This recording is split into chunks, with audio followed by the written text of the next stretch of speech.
Wel, da ni yn y twtil yn Gaernarfon. Dwi wedi bod yma o nes 7 wsos cyn hynny fes i'n hen Golwg. A cyn hynny o'n i'n Bala. Dwi wedi bod yn gweithio i'r cwmni ers 2 blynedd. Da ni'n mynd i mewn i 2 tafarn ar ôl i'r tenentiaeth oedd yna gynt symud allan.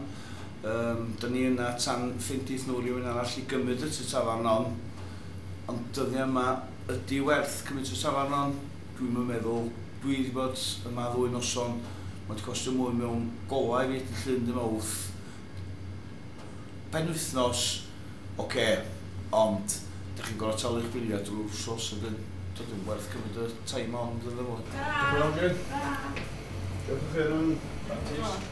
Diolch chi yn practis.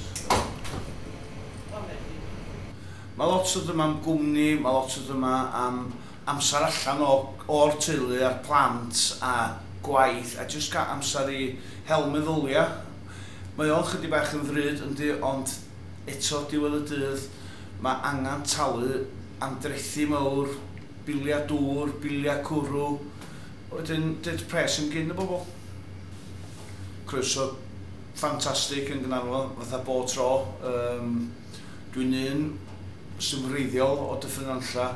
Dwi'n nabod rhan fwyaf o'r ogiau yma wedi bod yn fengach yn hyn ac yn nyfad yn Gaernarfon.